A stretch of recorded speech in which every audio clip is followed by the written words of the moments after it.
Bonsoir à tous et bienvenue dans l'après-match en mode play-off. Les Diables Rouges de Briançon qui recevaient pour 2 rencontres à domicile les Albatros de Brest. Ninon Pelou, ancienne internationale française, a vu du beau monde dans la patinoire pour nous. C'est sûr qu'on a vu du beau monde ce soir. On a vu un champion de ski, un ancien international de hockey aussi, donc c'était très sympa. On les rejoindra tout à l'heure avec toi, mais tout de suite, place au premier match. Allez, c'est parti. Et un premier match qui commence très très bien pour les Diables Rouges de Briançon après une 53 de jeu. C'est Jimmy Jensen qui trouve le chemin des filets. Le Suédois qui sera imité 2 minutes plus tard par l'attaquant brestois Olic qui va venir tromper Antoine Bonvalo sur ce jeu. Ça fait un but partout, 6-37 et Briançon qui double la mise, doublé de Jimmy Jensen sur un power play. Briançon qui va finir le premier tiers avec 3 buts à 1 en sa faveur. Damien Rowe, assistance Bernier Abramov. On est dans le deuxième tiers et de ce premier match et Lionel Tarantino qui va forcer derrière la cage et dévier derrière, se lancer de la bleue, signé Custos. 4 buts à 1 pour Briançon, 4-2 très vite après puisque Jérémy Roman devant la cage de Bonvalo va rediriger ce palais au fond des filets. 4-2. Brest qui fait le forcing dans ce deuxième tiers et qui va revenir à une toute petite longueur. Des hommes d'Edo Terglav. C'est Vikael Tolandry. Le voilà, le 88, qui va prendre sa chance et qui va tromper beaucoup de trafic devant la cage de Bonvalo. 4 buts à 3. Brest y croit. Brest n'est pas loin de faire l'égalisation. Et finalement, c'est Briançon qui va reprendre 2 buts d'avance. Marc-André Bernier qui frappe une fois à la porte de Léo Bertin. Et la deuxième fois sera la bonne sur ce rebond. 5-3 pour les Briançonnais. Et là, le superbe tic, tac, toe et frisque. Abramov et Bernier à l'assistance, 6-3. Briançon qui se met définitivement à l'abri de Brest, même si le troisième tiers va voir encore pas mal de buts. Briançon d'abord. Abramov, on l'a vu tout à l'heure. McDonald sur cette action.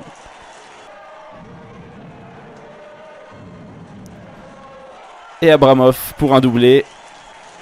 Assistance Bernier et Frisk. Et puis 9 buts à 3. Brest qui aura un dernier sursaut d'orgueil dans ce match numéro 1. Pour terminer la rencontre sur le score de 9-5. D'abord sur ce but, un peu de cafouillage dans la défensive briançonnaise. Et Jérémy Roman une fois de plus qui pousse au fond. Et puis c'est Grévran, assistance Avenel et Roman une fois de plus sur cette dernière action. Score final 9 buts à 5 en faveur de Briançon. Le match 1 va au Diable Rouge. 9 buts à 5, sacré score pour le premier match à domicile. Le lendemain, les choses ont été un petit peu différentes, mais avant d'en venir au match, on rejoint tout de suite Ninon Pelou avec un premier invité dans les travées de la patinoire René Froger. Alors ce soir, nous retrouvons Luc Alphand en direct de cette patinoire. Alors Luc, après le ski, le hockey ? Et directement, j'allais dire, parce que je suis arrivé hier soir des États-Unis. Mais c'est vrai que j'aime tellement le hockey depuis longtemps et venir ici, c'est toujours sympa. Parce que c'est un rendez-vous pour retrouver les amis, les potes et puis surtout voir du sport, quoi. Je pense que Briançon nous a tellement fait plaisir l'année dernière en ramenant le titre qu'on est toujours derrière dès qu'on peut. Cédric, comment se passe votre partenariat avec les Diables Rouges cette année ? Mais ça se passe bien, ça fait 5 années aujourd'hui qu'on est partenaire des Diables Rouges par le biais de l'entreprise donc Espace Rénovation et par le biais aussi de Menuisier Conseil qui est une enseigne nationale de fenêtres PVC. Voilà. Aussi rester terre à terre, on sort d'une très grosse saison 2013-2014. Il est clair qu'aujourd'hui, le président Luc Rouny a été clair et on l'a dit dès le début de la saison que de toute façon on allait jouer dans les 4-5 premiers, je dirais, et aujourd'hui on est là-dedans. Donc aujourd'hui, on voit que les Diables ils donnent tout ce qu'ils peuvent à chaque match pour essayer de remonter le niveau, même si c'est pas simple tous les jours et que après c'est compliqué d'être au top du top après une belle saison comme on a eu en 2013-2014. Mais c'est vrai que c'est tout à leur honneur de jouer comme ils le font ce soir. Merci beaucoup Cédric. Ninon Pelou qu'on rejoindra tout à l'heure au deuxième tiers pour de nouveaux invités. En attendant, place au match, c'est parti.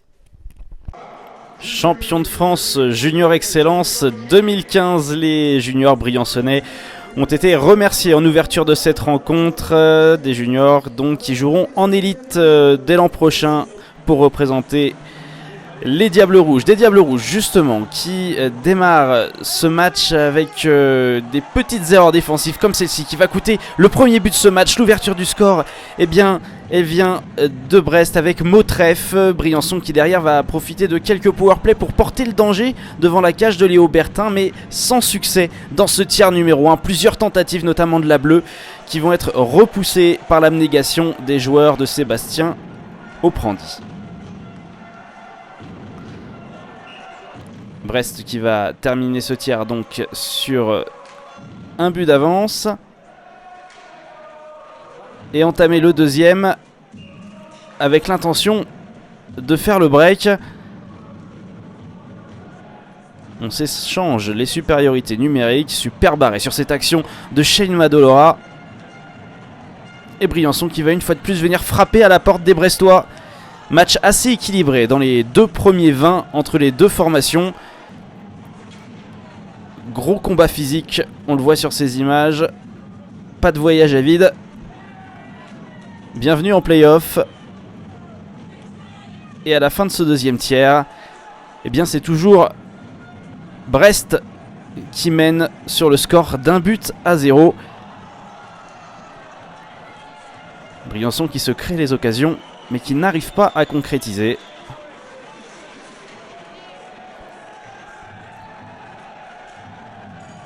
Une fois de plus sur cette action, la break qui va servir McDonald.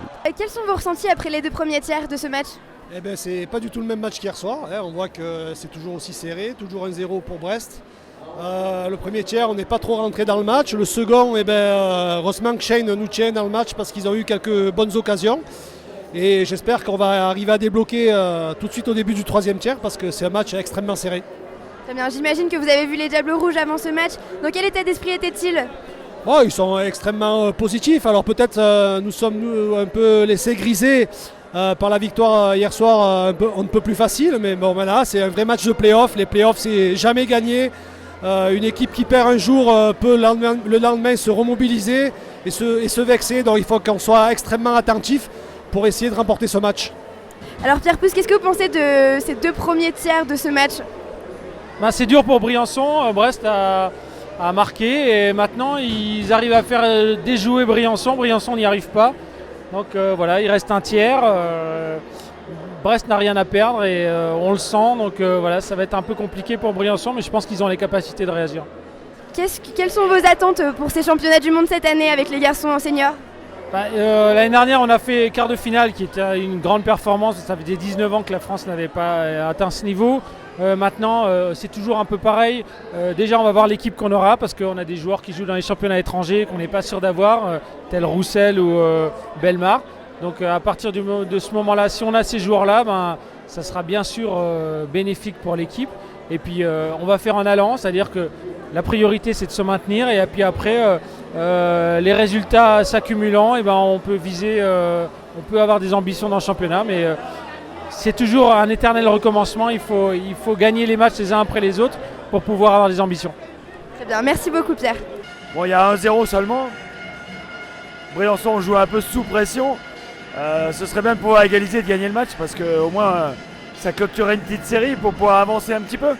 Mais moi je suis pas inquiet. Troisième tiers, quelles sont vos attentes de nos Diables Rouges ce soir ? Celle d'un supporter. On va gagner. Voilà, c'est simple. Bon, on va égaliser d'abord et après on essaye de gagner. Super, merci beaucoup Luc. Confiant Luc Alphand. Sauf que ce troisième tiers démarre avec la pression brestoise sur la cage briançonnaise. Briançon qui va ensuite porter essentiellement le jeu dans ce troisième tiers sur la cage de Léo Bertin. Autant les deux premiers tiers ont été très équilibrés, autant le troisième est dominé par les Diables Rouges au niveau des occasions. Cet exemple avec Dave Labrec face à Bertin. Mais c'est un mur, le gardien brestois ce soir. Et les Albatros qui vont s'en aller cueillir le deuxième match sur la glace de Briançon Une victoire partout à la fin de la série et blanchissage de cet homme, Léo Bertin, qui a le droit de laisser exploser sa joie. On retrouve Edo Terglav en conférence de presse. Je pense qu'au début, on a sorti un peu. Il n'y avait pas même l'intensité qu'hier, on n'avait pas assez faim. Puis on a cherché trop le jeu parfait en pensant que ça va être pareil qu'hier. Puis ça n'a pas arrivé. Le gardien était prêt ce soir. L'équipe, ils ont bien protégé devant leur cage. Puis ils ont fait une bonne 60 minutes. Puis nous, mais au troisième période, c'était beaucoup mieux. On a eu quelques occasions, mais on n'a pas assez provoqué le gardien pour mériter de marquer les buts. On ne peut pas dire c'est une autre saison, hein, c'est le play-off. 2 matchs en 2 jours. Il faut gagner 3 matchs pour avancer. Il n'y avait rien. Faut pas être très négatif. On tourne la page vite. On prend le bus dans le nord, puis on retourne à Brest, puis on essaie de prendre un match à la fois là-bas. Et on savait que ça va être une série difficile contre Brest. C'est une équipe qui joue très bien. Offensivement, c'est l'équipe qui ont beaucoup de joueurs qui, on va dire, trichent un peu à gauche, à droite. Il faut être très prudent. Puis écoute, comme je dis, on tourne la page, on va à Brest, puis on va se concentrer sur le match à vendredi. Le programme, c'est route cette nuit et la glace là-bas, comment ça se passe? On part à minuit, on voyage la journée, on arrive là-bas, puis après on va ou la glace ou un petit hors-glace pour bouger les jambes un petit peu, puis se préparer pour le prochain match. Merci. Bilan mitigé, hein. Edo Terglav, une victoire, une défaite. Désormais, ce sont 2 matchs à Brest qui attendent les Briançonnais. Et justement, Sébastien Oprandi n'est pas mécontent d'aller jouer 2 matchs à domicile. Écoutez-le. 9 buts encaissés hier, 0 ce soir. Qu'est-ce qui a changé là, dans cette équipe entre hier et aujourd'hui? On avait un peu moins d'attaques ce soir, je pense. Donc, ce qui a changé, c'est que je pense qu'on était frustrés de notre match hier. On n'avait pas les jambes vraiment et l'agressivité nécessaire pour contenir leur offensive. Deuxième tiers, il y avait des points positifs, on les a beaucoup plus embêtés en zone neutre. Au premier tiers, ils nous transperçaient. Donc hier, on était assez frustrés et puis on a joué un peu sur la corde émotionnelle. On avait vu 2-3 commentaires, on s'en est servi un petit peu pour se motiver et essayer de gagner un petit peu de respect, quoi. En effet, Briançon a la pression, mais je pense qu'ils l'ont depuis le début. Là, cette fois, je pense que l'équipe en face nous prenait au sérieux, très au sérieux, je pense. D'ailleurs, ils ont fait une belle performance hier. Mais je pense que la pression va être un peu plus des fans et des médias, j'imagine. Nous, écoute, on va donner notre 110% pour essayer d'en gagner une deuxième. Et s'il faut qu'on oublie ce match-là et qu'on pense qu'au premier pour pas faire les mêmes erreurs. On aurait pu se sauver plusieurs fois dans l'année et on est passé à côté de ces matchs où on nous attend. Et là, on nous attend pas du tout, c'est là où on est sorti. On a battu pas mal de gros et souvent, par exemple, je pense à Rouen, je pense après le match de Caen perdu où on a été catastrophique. On a su rebondir à Épinal où on n'avait pas gagné encore de l'année et à domicile après contre Dijon. Merci beaucoup Sébastien. Merci. C'est la fin de cet après-match, les 2 équipes vont se suivre maintenant, direction Brest, presque 15 à 17 heures de route. Ça va faire long, mais la plupart du temps, c'est en dormant. Excellente soirée à tous, et on se retrouve pour une prochaine émission très rapidement.